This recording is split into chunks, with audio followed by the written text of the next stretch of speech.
Welcome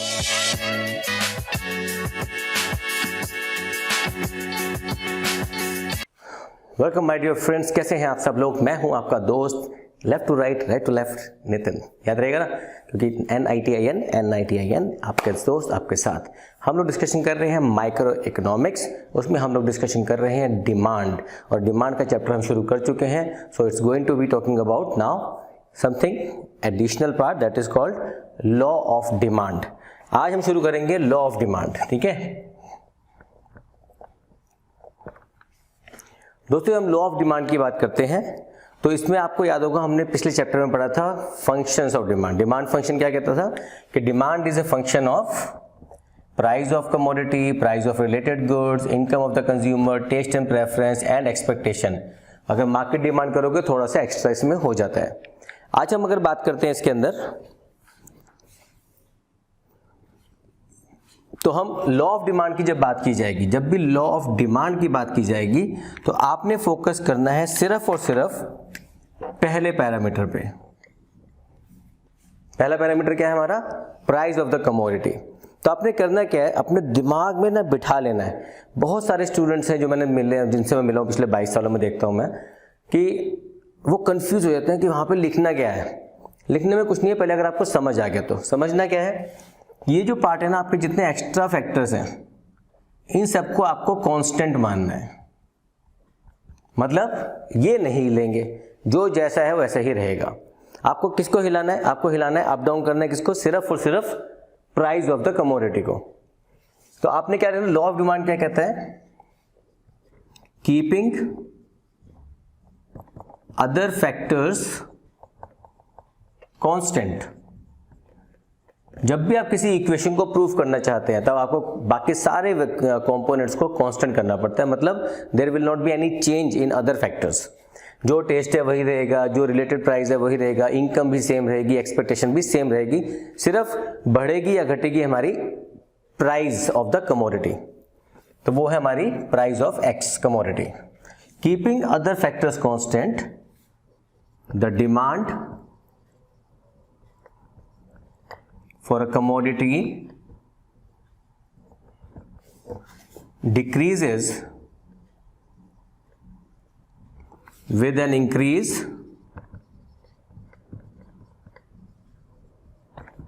in the price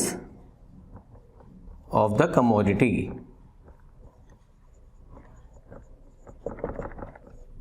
And vice versa. तो जब जब आपकी, हम ये मानते हैं कि बाकी सारे फैक्टर्स कांस्टेंट हैं, लेकिन अगर price of the commodity increases तो डेफिनेटली आपकी इनकम तो उतनी ही है, तो आप क्या करोगे? डिमांड कम कर दोगे। अगर price of the commodity decreases तो आप क्या करोगे? उसकी डिमांड बढ़ा दोगे। तो जैसे अगर हम बात करें तो लॉ ऑफ डिमांड के लिए क्या लिखते हैं यहाँ पे? The law of demand states that other things remaining constant. Other thing मतलब अदर फैक्टर्स।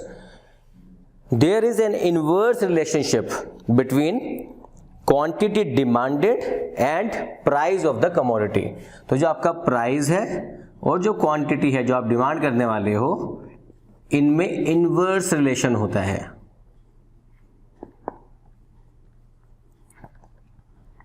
दो तरह के रिलेशन याद रखना। एक होता है डायरेक्ट रिलेशन, तुम भी बढ़ो मैं भी बढ़ूं, तुम भी बढ़ो मैं भी बढ़ूं, तुम भी घटो मैं भी घटूं।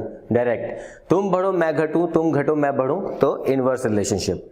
तो that is applicable in the quantity demanded and price of the commodity itself. याद रहेगा हमेशा के लिए। चलिए अब इसको हम डिमांड शेड्यूल में डाल के, इसका चार्ट आपने कैसे बनाया था? ये डेफिनेशन सब गिवन है, तो मैं तो सिर्फ लिख के बताया था कि यहाँ पे आपको क्या क्या लिखने का तरीका है ये। तो जब आप लॉ ऑफ डिमांड पढ़ते हैं तो आपने याद होगा डिमांड शेड्यूल जब हमने पढ़ा था, दैट वाज मोर और so applicable for law of demand only. तो जैसे हमें प्राइस दे रखा है किसी कमोडिटी का, फिर हमने उसके हिसाब से कितनी क्वांटिटी को डिमांड किया, लेट्स से 10, 9, 8 क्वांटिटी मांगी 100, 150, 200। एग्जाम्पल किसी की बुक से मैच कर रहा हो तो प्लीज डोंट वरी, क्योंकि हम अल्टीमेटली पढ़ाई तो पढ़ाई है, किसी भी बुक से कर लो। एनसीईआरटी से भी कर सकते हो, किसी भी बुक से कर सकते हो, नो नीड टू वरी। ऐसा क्यों सर? अब कई बच्चे मेरे कंफ्यूज हो जाते हैं कि सर जब हम इसका चार्ट ग्राफ बनाएंगे या कर्व बनाएंगे तो किसको प्राइस को किस एक्सिस पे लेना है और क्वांटिटी को किस एक्सिस पे लेना है। तो जब भी आप एक डायग्राम ड्रॉ करेंगे इसका 0, तो इधर रखना आपको प्राइस, इधर रखना आपको क्वांटिटी डिमांडेड। तो अगर प्राइस था मेरा, सपोज इसको टुकड़े कर लेते हैं, 2, 4, 6, 8, 10, और हमने कहा कि क्वांटिटी डिमांडेड 100, 50, 100, 150, 200, 50, 100, 150, 200। तो हमने पहला क्या कहा, जब 10 डिमांड है तो मैंने 100 मांगे, तो जब 10 का प्राइस है तो मैं 100 मांगूंगा, तो 10 के प्राइस पे मैं मांगूंगा 100। लेकिन अगर प्राइस घट के हो गया 9 तो मैं मांगूंगा 150। तो अगर 9 हो गया प्राइस तो मैं मांगूंगा 150। अगर प्राइस हो गया 8 तो मैं मांगूंगा 200। तो इसका मतलब आपका डिमांड कर्व कैसे चला गया, डीडी कर्व। तो डिमांड कर्व मेरा चला गया स्लोपिंग डाउनवर्ड। ये मैं थोड़ा और स्टीप वैसे बना लिया, लेकिन आप जैसे मर्जी, अगर आप जब प्लॉटिंग करोगे तो थोड़ा पॉइंट्स को थोड़ा कम कर लेना, जैसे 50 यहाँ पे थोड़ा पीछे पीछे कर लेना, तो ताकि अच्छा ग्राफ बन जाए। तो जब अच्छा ग्राफ बनाना हो तो थोड़ा सुंदर दिखने के लिए ग्राफ के लिए बताता हूँ आपको मैं, कोशिश करना कि आपकी जो ग्राफ की शेप है वो ऐसी आ जाए, ठीक है। तो उसका तरीका क्या होता है, रिवर्स बना लो। रिवर्स कैसे बनाना है, 10 पे ड्रॉ करो, ऐसे खींच दो, इसको कर दो आप 100, 9 पे ड्रॉ करो, इसको कर दो 150, 8 पे करो, इसको कर दो 200। ऐसे आप इसको बना सकते हो।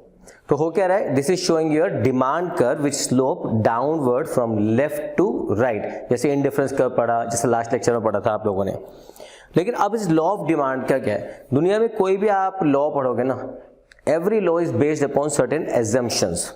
अब हमें उसके एजम्पशंस को समझना पड़ता है।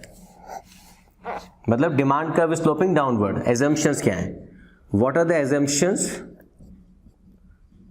Of law of demand. सबसे पहली एजम्पशन तो सबसे पहले पढ़ ली हमने, वो क्या थी हमारी, कि हमने बाकी सारे फैक्टर्स को कांस्टेंट रखा हुआ है, कि ये हमारी सबसे पहली एजम्पशन है। अगर आप दिमाग लगाओगे ना, अपनी सारी एजम्पशन खुद निकाल दोगे। सबसे पहली एजम्पशन क्या है, टेस्ट एंड, अब देखो हर चीज को अलग अलग तोड़ के लिखना है। एजम्पशन कैसे तोड़नी है, assumption number 1, income of consumer is assumed to remain constant। मतलब पहले इसको पकड़ लो, 1, नंबर 2, तीसरे को पकड़ लो, taste and preference of consumer is assumed to be same and do not change। मेरे को तो पहले भी एक ही तरह का आइसक्रीम हलवा पसंद था, आज भी मुझे उस तरह का आइसक्रीम हलवा पसंद है। सब कुछ मेरे को वैसा ही पसंद है जैसे पहला पसंद था। I don't change in my taste and preference. Price of related goods, अब इस पे आ जाओ, देखो price of related goods do not change। ये भी कांस्टेंट ही रहते हैं, इसमें भी कोई चेंज नहीं होता। अब क्या बच गया, एक्सपेक्टेशन। इस पे भी बना डालो, क्या लिखना है, consumer do not expect any significant change in the availability of the commodity in the future. Consumer do not expect any change in commodity in future। मतलब मैंने और इसने क्या हरकत अलग क्या करी हमने, जब हमने पहली ही लाइन में ये लिख डाला कि sir assuming that other factors being constant, if the price of the commodity increase, the demand will decrease and vice versa। तो जो पहली लाइन लिख दी assuming the other factors constant, तो अब हर एक फैक्टर को इंडिविजुअली पकड़ के लिख दो। Assumption number 1 test do not change, assumption number 2 income do not change, assumption number 3 price of related goods do not change. तो आप कर क्या रहे हो यार, आप एक तरह से वो कहते हैं 1.5 छाने बन रहे हो बस लिखने के लिए, एलैबोरेट करने के लिए आपने उसको 1 बाय 1 एक सीरीज में एजम्पशन को लिख डाला। ठीक है, ओके, यहां तक क्लियर रहेगा, जल्दी नोट डाउन कर लीजिए। सवाल उठता है अब कि सर हमने कहा demand curve slope downward only not upward, ऐसा क्यों होता है? हमने कहा sir because of inverse relationship between demand, quantity demanded and the price of the commodity. Clear. अब सवाल होता है इसके रीजन तो समझाओ, कोई रीजन 1 बाय 1 समझाने का। वो ये देखो, बाल की ना खाल निकालनी है आपको, ऐसे पकड़ के एक एक चीज को। एजम्पशन तो सारी इकट्ठी थी लेकिन अलग अलग पकड़ ली। वैसे ही आपने कहा, अब क्वेश्चन इसके जो बनते हैं, क्वेश्चन बनते हैं why does demand curve fall downward from left to right, और number 2 is why more of good is purchased when its prices are falling। तो हमने कहा सर ठीक है, why demand curve, बहुत डस्टर गिरता है यहां पे, slopes downward। जब भी ऐसा क्वेश्चन आएगा सबसे पहले छोटा सा ग्राफ बना देना, टीचर खुश हो जाएगा देख के कि इसको आता है बच्चे को, P क्वांटिटी प्राइस ऐसे लिख देना। ठीक है, ये तो आपको पता ही है, ये डिमांड कर्व। ज़्यादा भावुक करो तो ऐसे बना देना। टीचरों को खुश रखना बड़ा जरूरी है हमारे लिए एग्जाम के अंदर। ठीक है, अब इसके लिए रीजन क्या है? Reason number 1, the very important reason is, आपने जो याद होगा मैंने आपको इंडिफरेंस कर्व में भी समझाया था, diminishing marginal rate of substitution समझाया था वहां पे, याद होगा सब्स्टिट्यूशन। यहां पे समझेंगे हम diminishing marginal utility, law of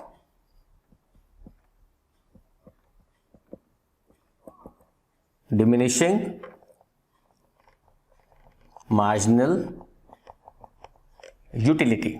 मतलब जब हम किसी चीज को बार बार लेना शुरू करते हैं ना, कंज्यूम करना शुरू करते हैं, जैसे अभी प्यास लग रही है, पानी पी रहा हूं मैं एक गिलास, आप किसी के घर आए, पानी दे दो, एक गिलास मांग लोगे, दोबारा मांगेगा तो आप क्या कहोगे, चलो एक गिलास और दे दो। मन में क्या हो रहा है, शायद ही प्यास लग रही है, कोई बात नहीं एक और, अगली बार नहीं चलो थोड़ा सा दे दो, कोई बात नहीं। आपकी इच्छा खत्म हो जाती है, आपकी यूटिलिटी, बिकॉज आपकी जो उस प्रोडक्ट की यूटिलिटी है आपके लिए वो खत्म होती जा रही है, कम होती जा रही है। तो जब आपकी यूटिलिटी कम हो जाएगी तो सेम प्राइस पे आप उसको कम खरीदना शुरू कर दोगे। This is one of the reason of diminishing marginal utility, जब आपकी किसी चीज की उपयोगिता आपके लिए कम होती जाती है। अब इसको पूरा पढ़ते हैं, सुनना जरा। According to this law means diminishing marginal utility, as consumption of commodity increases, marginal utility of each successive unit goes on diminishing to a consumer. Accordingly, for every additional unit to be purchased, the consumer is willing to pay less and less price. आज आप market में खड़े हो जाओ कि भैया एक plate chole bhature दे दे, उसमें आएंगे 2 भटूरे, आपने कुछ पैसे दे दिए, भैया एक और दे दो। अब आपने एक ही क्यों मांगा, 2 क्यों नहीं मांगे? क्योंकि आपको लग रहा है कि मेरी भूख एक और की रह गई है। अब भैया एक और चाहिए क्या? एक तो नहीं चाहिए, आधा दे दो यार, आधा ले लोगे आप, मतलब आधा आपका दोस्त ले लेगा लेकिन आपको आधा ही चाहिए। उसके बाद आप लोग क्या नहीं चाहिए। अब कुछ जबरदस्ती देगा तो भाई फ्री में दे रहे तो दे दे, भाई फ्री में दे रहा है क्या, वो नहीं चाहिए। और क्यों आपको फ्री में चाहिए, पैसे क्यों नहीं देना चाहते? क्योंकि अब आपके लिए उसकी यूटिलिटी जीरो हो चुकी, आपको नहीं चाहिए, मुझे नहीं खाना। तो अब अगर ये अगली यूनिट अगर आप देना चाहते हो तो मैं उसके लिए पैसे आपको नहीं दूंगा या कम दूंगा। तो क्या हो रहा है, प्राइस वही है, क्वांटिटी डिमांडेड कम होती जा रही है बिकॉज ऑफ सक्सेसिव यूनिट। लेकिन इसमें भी एक अजम्पशन इसमें भी होती है कि ये सक्सेसिव यूनिट जो आप कंज्यूम कर रहे हो लगातार होना चाहिए। ये नहीं कि 1 घंटे के गैप के बाद फिर भटूरे खा रहे हो, फिर 1 घंटे के बाद फिर भटूरे खा रहे हो, वो तो खा जाओगे बहुत सारे आप। ठीक है, दिल्ली के लड़के वो तो पता नहीं कितने छोले भटूरे खा जाओगे आप लोग। तो इसके बारे में क्लियर। नंबर 2, रुक जा मेरे दोस्त, पढ़ाने दे दोस्तों को। Number 2, income effect.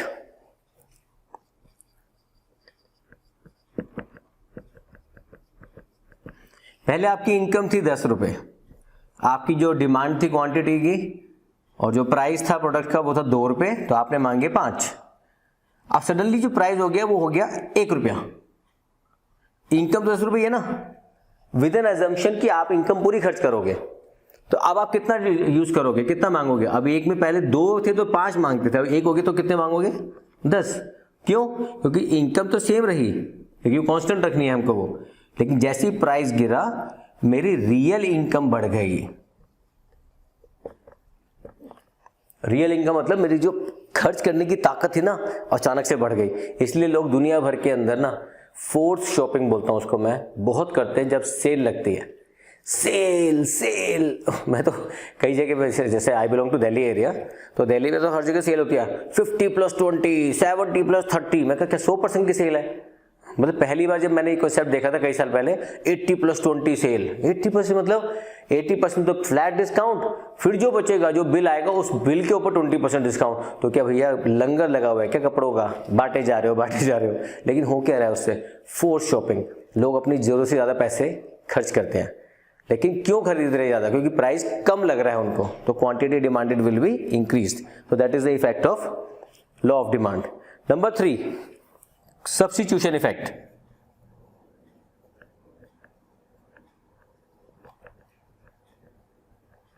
याद होगा पिछली क्लासेस में पढ़ाया था को सब्स्टिट्यूट होते 2 तरीके, एक होते हैं हमारे कॉम्प्लीमेंट्री प्रोडक्ट्स और एक होते हैं हमारे सब्स्टिट्यूट। तो पहला होता है सब्स्टिट्यूशन इफेक्ट का मतलब यहाँ पे वो हम ये मानते हैं कि हम टी और कॉफी में से टी की बात चला रहे हैं।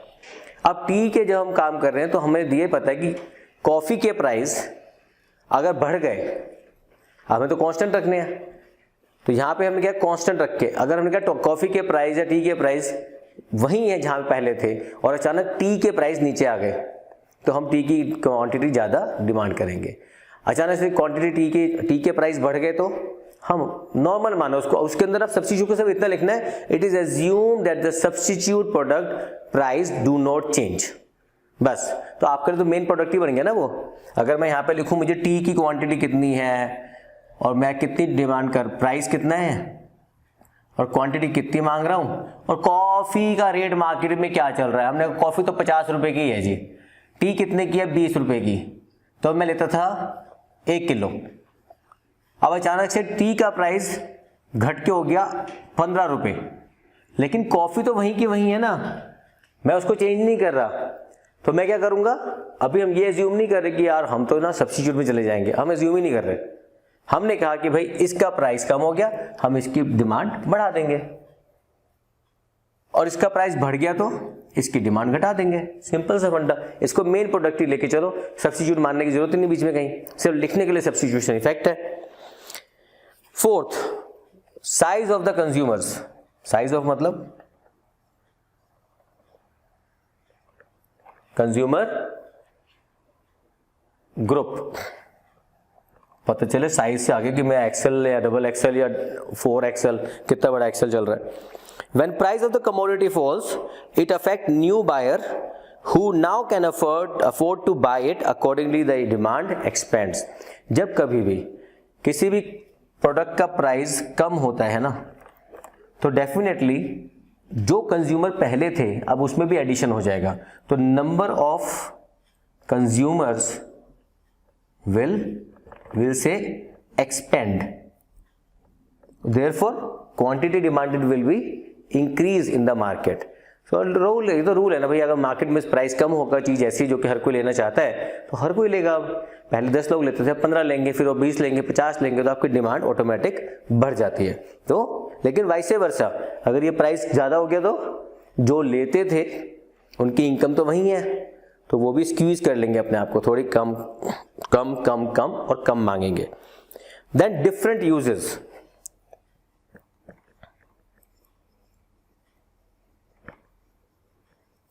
ये बड़ा कॉमन सा फैक्टर होता है। अगर आपका पता है कि ऐसा प्रोडक्ट आप कर रहे हो जो कि आपका मल्टीपल चीजों में यूज हो सकता है, and the best example comes is milk. आप दूध लेकर आओ, दही बना सकते हो, खीर बना सकते हो, जामुन जमा सकते हो, आप उससे चीज़ बना सकते हो, आप उससे पनीर बना सकते हो। It can be put to multiple uses. तो दूध से आप बहुत सारी चीज़ बना सकते हो। अगर आपका ऐसा कोई भी प्रोडक्ट है जिससे आप मल्टीपल चीज़ों के अंदर आप यूज़ कर सकते हो, तो डेफिनेटली उसका प्राइस आप चाहे कम हो, जब कम होगा ना तो आप उसकी डिमांड और बढ़ा दोगे, क्योंकि मुझे पता है कि इसको मैं और ज़्यादा चीज़ों में यूज़ कर सकता हूँ। लेकिन अगर डिफरेंट यूजेस नहीं होगा तो नॉर्मल चलेगा पैटर्न। अगर डिफरेंट यूज है लेकिन प्राइस ज़्यादा है तो डेफिनेटली मेरी इनकम तो वही है ना, तो मैं उसको कम ही लाऊंगा, ऑफ कोर्स मैं ज़्यादा ला नहीं सकता। तो that is the rule applicable. मैंने फिर क्या बोला, बाल की खाल निकाल रहे हैं, जबरदस्ती खींचना है टॉपिक को, आप खींचे जाओ टॉपिक को, इकोनॉमिक्स में खींचे जाओ खींचे जाओ खींचे जाओ। आप 2 लिख सकते हो पॉइंट, उस 2 को 4 में कन्वर्ट कर दो, किस तरह से लगने चाहिए, अलग होने चाहिए बस, ठीक है। This is about why demand curve slopes downward. 1 2 3 4 5 okay.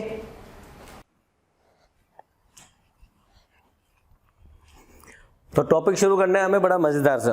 सबसे आसान टॉपिक होता है, पता नहीं बच्चे कंफ्यूज क्यों रहते हैं इसके अंदर, और कंफ्यूज होना स्वाभाविक है। देखो ऐसा ना सोचना मत करो कि अगर टीचर बोलता है तो समझ नहीं आता, देखो इतना भी समझ नहीं आता तुझे, ऐसा मत सोचा करो। क्योंकि कारण है कि हम शायद समझ नहीं पाते कि स्टूडेंट भी तो अभी स्टूडेंट बने सब्जेक्ट का, हमें कौन सा बचपन से पता था माइक्रो इकोनॉमिक्स क्या होते हैं, पहली बार समझ आ रहे हो। आज तक हम मार्केट में शॉपिंग करने कभी गए नहीं, इनकम हमारी है नहीं जो हम इसको इमेजिन कर पाएँ।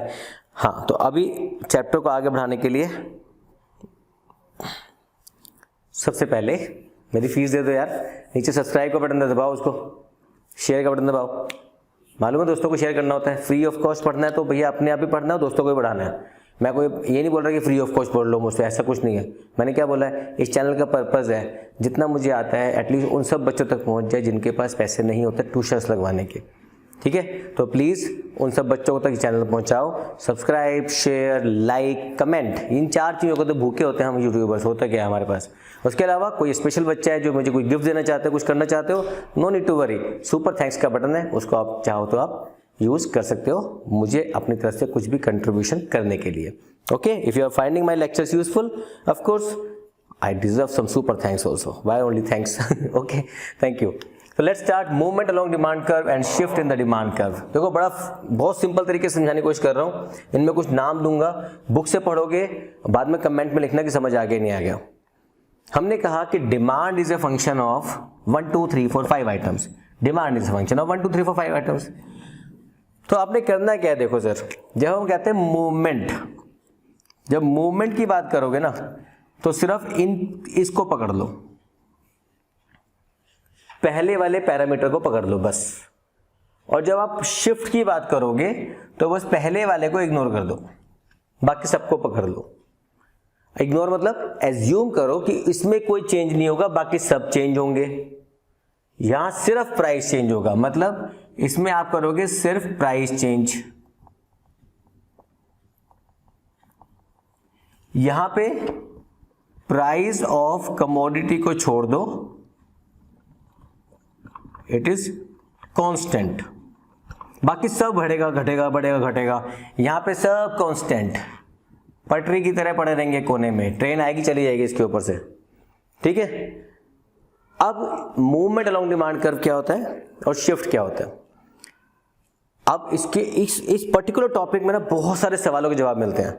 मूवमेंट अलोंग डिमांड कर्व क्या होता है, शिफ्ट इन डिमांड कर्व क्या होता है, क्वांटिटी डिमांडेड का फर्क क्या होता है, मतलब चेंज इन क्वांटिटी डिमांडेड क्या होता है और चेंज इन डिमांड क्या होता है।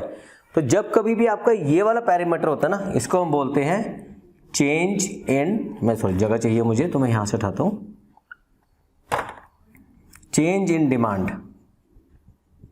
पूरी की पूरी डिमांड चेंज हो रही है तो चेंज इन डिमांड, सिर्फ क्वांटिटी चेंज हो रही है तो चेंज इन क्वांटिटी डिमांडेड।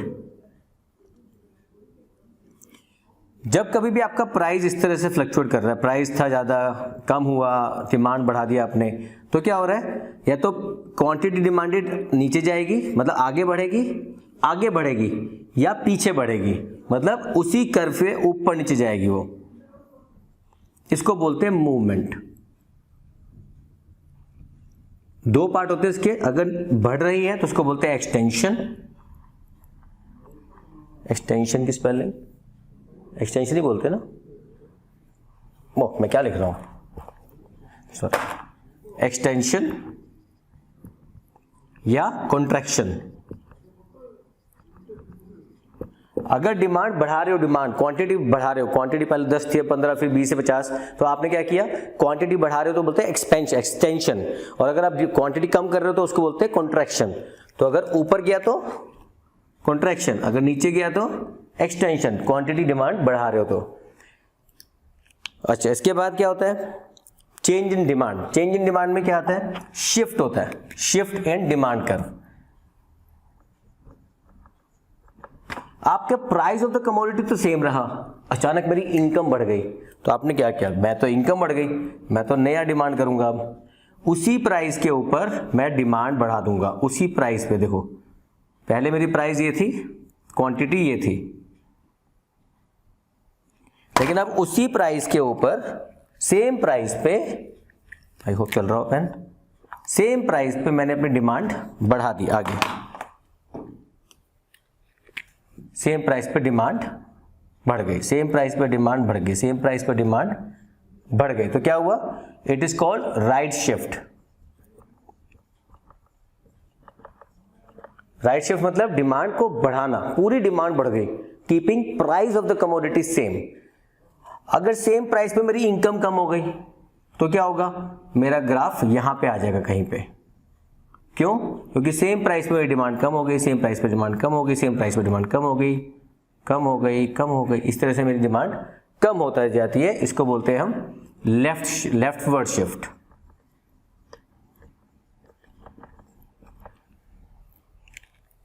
क्या क्या याद रखने वर्ड्स यहाँ पे, कुछ नहीं है, याद रखना कि जब आप बुक से आप पढ़ोगे ना इसको, मैं आपको वादा करता हूँ जब इस कॉन्सेप्ट को समझ के अगर आप बुक से पढ़ोगे ना, आप कभी कोई गलती नहीं करोगे इस टॉपिक के अंदर। याद क्या रखना है, मूवमेंट कहाँ होती है, क्वांटिटी डिमांड में, एक्सटेंशन कॉन्ट्रैक्शन कहाँ होता है, क्वांटिटी डिमांड में, या फिर मूवमेंट अलोंग डिमांड कर्व में।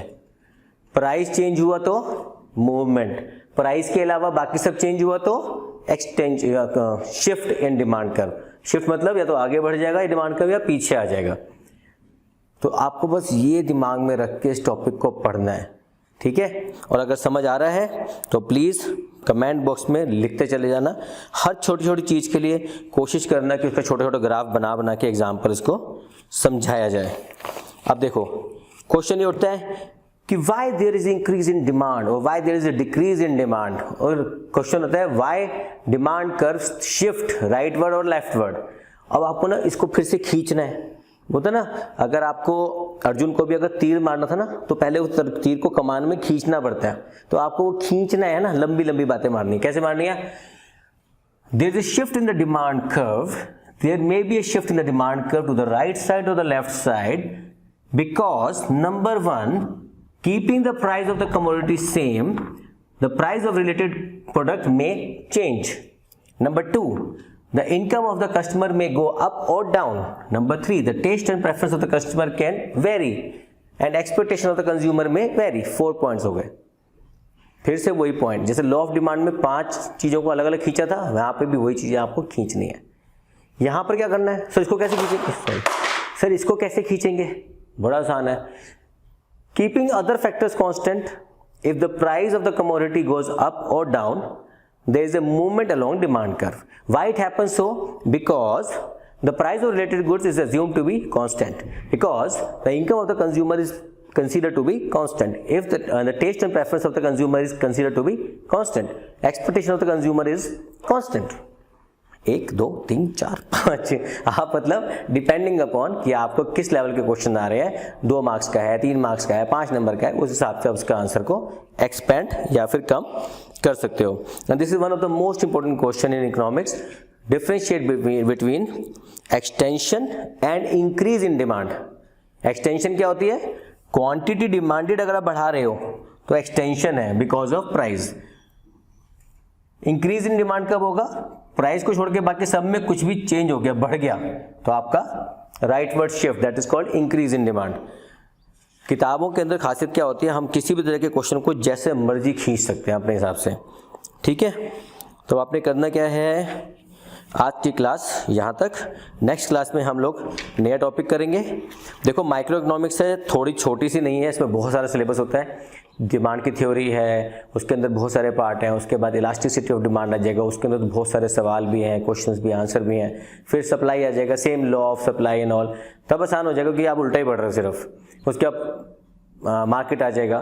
तो it will take some time to complete. ये मत सोचना कि सर, कई बच्चे लिखना शुरू कर देंगे अभी, सर उस तारीख तक करा दोगे, मेरे एग्जाम आने वाले हैं, सर उस दिन तक करा दोगे, मेरे एग्जाम आने वाले हैं। मैं करा दूंगा। जिसके एग्जाम में जितना आ गया वेरी गुड, जिसके में नहीं आ पाया सॉरी फॉर दैट, जिसके में आने वाला है कल को उसके लिए हेल्प हो जाएगी। ठीक है। So before I wind up, क्या चाहिए, अगेन रिपीट कर रहा हूँ, प्लीज़ चैनल को बढ़ाने में मेरा साथ दीजिए। बहुत प्यार से इस चैनल को आपके लिए बना रहा हूँ मैं, इस उम्मीद के साथ कि आप इस चैनल को आगे बढ़ाते रहेंगे। मुझे रोना नहीं आता, ना मैं रोऊंगा इस चैनल के लिए, मेरे को प्लीज़ पैसे दे दो, मुझे पैसे दे दो। मुझे आपसे पैसे नहीं चाहिए। हाँ, सुपर थैंक्स करना चाहो तो that will be good, no issues. उसके अलावा कमेंट, लाइक, शेयर, सब्सक्राइब ये जरूर चाहिए। Thank you very much, God bless you, see you in the next lecture, bye bye.